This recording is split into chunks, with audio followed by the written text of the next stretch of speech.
ہر لغو بیکار کام، فالتو کام، فضول کام، ایسا کام جس کی شریعت نے اجازت نہ دی ہو اور جس کام کے کرنے اور نہ کرنے کا کوئی فائدہ نہ ہو، جو ان کاموں سے دور رہتے ہیں، لغویات سے دور رہتے ہیں، ہر الٹے سیدھے کاموں سے بچتے ہیں. والذین هم عن اللغو معرضون، لغو کے اندر لغو باتیں بھی آ گئیں، لغو کام بھی آ گئے. ہر فضول اور فالتو چیز، چاہے وہ بات چیت ہو چاہے وہ کام ہو، جو ان سے دور رہتے ہیں، ان سے پرہیز کرتے ہیں، وہ مومن بھی کامیاب ہو گئے. دو چیزیں. والذین هم للزکاة فاعلون، اور اللہ تعالیٰ نے ان کو جو مال دیا ہے وہ اپنے مال کی پوری پوری زکات ادا کرتے ہیں. زکات نکالنے والے بھی کامیاب. کل بتایا تھا دوسری چیز، وہ انفقوا یا ينفقون، ہم نے جو رزق دیا اس میں سے خرچ کرتے ہیں. اور آج میں بتا رہا ہوں جو مال دیا ہے اللہ تعالیٰ نے، اس مال میں سے وہ خرچ کرتے ہیں. زکات مال کی دی جاتی ہے، جانوروں کی بھی دی جاتی ہے. ہمارے کھیتوں میں جو اناج اور غلہ پیدا ہوتا ہے اس پہ بھی زکات دی جاتی ہے.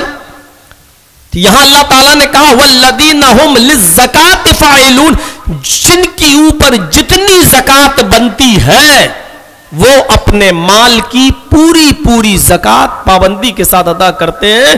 یہ مومن بھی کامیاب. اس کے بعد سماج کی ایک زبردست برائی کے اوپر، والذین هم لفروجہم حافظون، اور وہ مومن بھی کامیاب ہو گئے جو اپنی شرم گاہوں کی حفاظت کرتے ہیں. پہلے ترجمہ سنیے، تشریح تو ایک ایک کر کے سب کی کریں گے ہی ہم. والذین هم لفروجہم حافظون، جو اپنی شرم گاہوں کی حفاظت کرتے ہیں. لیکن یہاں ایک چیز کو مستثنا کر دیا، الگ کر دیا. شرمگاہ کی حفاظت ہر انسان پر فرض ہے، ضروری ہے کہ وہ اپنی شرمگاہ کی حفاظت کرے. لیکن کن سے نہیں کرنا ہے ان کو بھی الگ کر دیا. الا علی ازواجہم او ما ملکت ایمانہم، مگر اپنی بیویوں سے اور اپنی باندیوں سے، لونڈیوں سے، جن کی نگرانی تمہاری اوپر ہے، جن کو تم نے خرید لیا ہے. عرب کے اندر پہلے لڑکے اور لڑکیاں بیچی جاتی تھیں، خریدے جاتے تھے. جو لڑکے بیچ دیے گئے ان کو ہم نے خرید لیا، وہ ہمارے غلام ہو گئے. یا جنہوں نے اپنی لڑکی بیچ دی اور ہم نے خرید لی، وہ ہماری لونڈی یا ہماری باندی ہو گئی. جس لڑکی کو ہم نے خریدا ہے، جو ہماری لونڈی ہے، اس سے بھی ہم وہ کام لے سکتے ہیں جو ایک بیوی سے لیا جاتا ہے. یعنی اس کے ساتھ بھی جمع، ہم بستری، جسمانی تعلق جائز ہے. شریعت نے اس میں کوئی رکاوٹ، ممانعت نہیں لگائی. لیکن اب آج کے ماحول میں اب لڑکے اور لڑکیاں بیچے نہیں جاتے. ہیومن رائٹ ہے، ایک انسانی قانون بن چکا ہے. اب لوگ بیچے نہیں جاتے، نہ مرد بیچے جاتے ہیں نہ خریدے جاتے ہیں. اس لیے اب یہ یہاں لاگو نہیں ہے. الا علی ازواجہم او ما ملکت ایمانہم، وہ مومن بھی کامیاب ہو گئے جو اپنی شرم گاہوں کی حفاظت کرتے ہیں، مگر اپنی بیویوں سے نہیں اور اپنی لونڈیوں سے نہیں. لیکن آگے بہت سخت ایک نوٹس لیا اللہ تعالیٰ نے.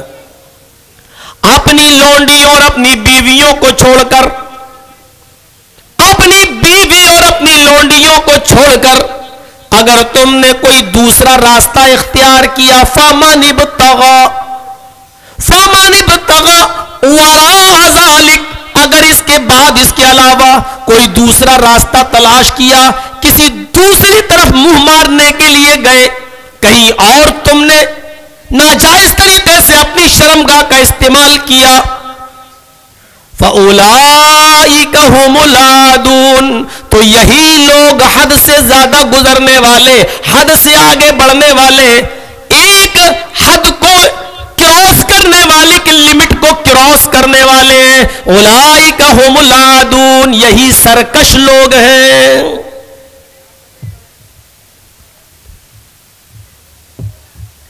اس کے بعد والذین هم لأماناتهم وعہدهم راعون، کھو گیا کیا؟ کسی کا ہے کہ کھو گیا؟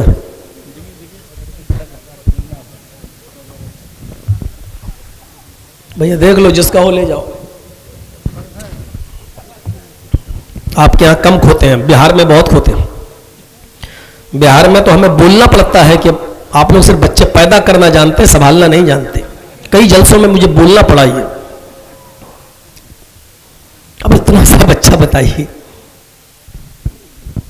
لیکن ہمت کو داد دینا پڑے گی۔ رو نہیں رہا ہے، وہاں تو جتنے آتے ہیں سب روتے ہوئے آتے ہیں۔ اچھا یہاں دادا ہیں سب۔ والذین هم لاماناتهم وعہدهم راعون،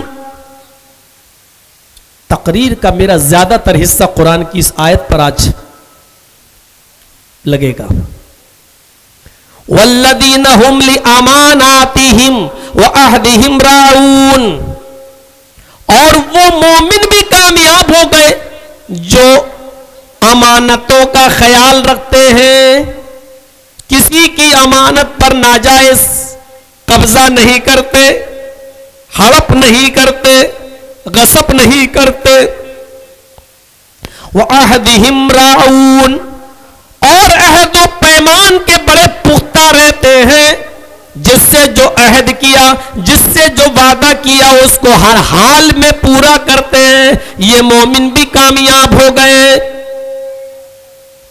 اور لاسٹ میں والذین هم علی صلاتہم یحافظون، وہ مومن بھی کامیاب ہو گئے جو اپنی نمازوں کی حفاظت کرتے ہیں۔ ظہر پڑھ کے آئے، عصر پہ دماغ لگائے، عصر پڑھ کے آئے، مغرب کی طرف دماغ لٹکا ہوا ہے، مغرب پڑھ کے آئے، عشاء میں دماغ الجھا ہوا ہے، عشاء پڑھ کے آئے، رات میں بستر پہ سو رہے ہیں، آنکھ کھلتی ہے، بار بار گھڑی دیکھتے ہیں، فجر تو نہیں ہو گئی ہے، ٹائم تو نہیں ہو گیا ہے۔ فجر کی طرف جن کا نماز میں دماغ لٹکا ہوا ہے، جو اپنی نمازوں کی حفاظت کرتے ہیں، یہ مومن بھی کامیاب ہو گئے۔ اللہ تعالیٰ نے ان مومنوں کو کامیابی کی بشارت دی، اور اس کے بعد کیا کہا؟ اولئک هم الوارثون، یہی لوگ مالک ہیں، یہی لوگ وارث ہیں۔ وارث کس کو کہتے ہیں؟ باپ کے مال میں بیٹا وارث ہے نا، یعنی باپ کے مرنے کے بعد بیٹا بھی اپنے باپ کے کچھ حصے کا مالک ہے۔ وارث مطلب مالک۔ اولئک هم الوارثون، یہی لوگ وارث ہیں، یہی لوگ مالک ہیں۔ کس کے وارث ہیں؟ الذین یرثون الفردوس، اللہ تعالیٰ نے ان کو جنت الفردوس کا وارث بنایا ہے، اللہ نے ان کو جنت الفردوس کا وارث بنایا ہے۔ ہم فیہا خالدون، اتنا کام کرنے والے جو ہم نے بتائے ہیں، اتنا کام کرنے والے جنت کے وارث ہیں، جنت میں داخل کر دیے جائیں گے۔ ہم فیہا خالدون، اس میں سے کبھی نکالے نہیں جائیں گے، ہمیشہ ہمیش کے لیے جنت میں رہیں گے۔ بظاہر زیادہ چیزیں نہیں ہیں، لیکن ان کی تشریح میں جب ہم جائیں گے، گھسیں گے، تب ہمیں پتا چلے گا کہ اصل چیز ہے کیا۔ نماز پڑھنے والے تو نماز پڑھتے اور آ جاتے ہیں، لیکن نماز میں پہلی چیز بتائی گئی ہے قد افلح المومنون، وہ مومن کامیاب کون؟ الذین هم فی صلاتہم خاشعون، جو اپنی نمازوں میں خشوع اور خضوع برتتے ہیں۔ آپ پڑھیے صحابہ کی تاریخ، تابعین کی تاریخ، تبع تابعین کی تاریخ، نماز پڑھتے تھے تو ایسا لگتا تھا جیسے ان کے سروں پر کوے بیٹھے ہوئے ہوں، ہلتے ہی نہیں تھے، کچھ نہیں.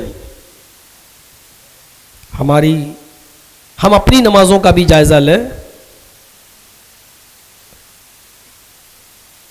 تذکرۃ الحفاظ میں علامہ شمس الدین ذہبی نے ایک تابعی کا واقعہ نقل کیا ہے کہ نماز کے پابند لیکن پیر ان کا سڑ گیا، خراب ہو گیا. میڈیکل سائنس اتنی ترقی نہیں کی ہوئی تھی اس زمانے میں. حکیموں نے مشورہ دیا کہ تمہارا پیر کاٹا جائے گا.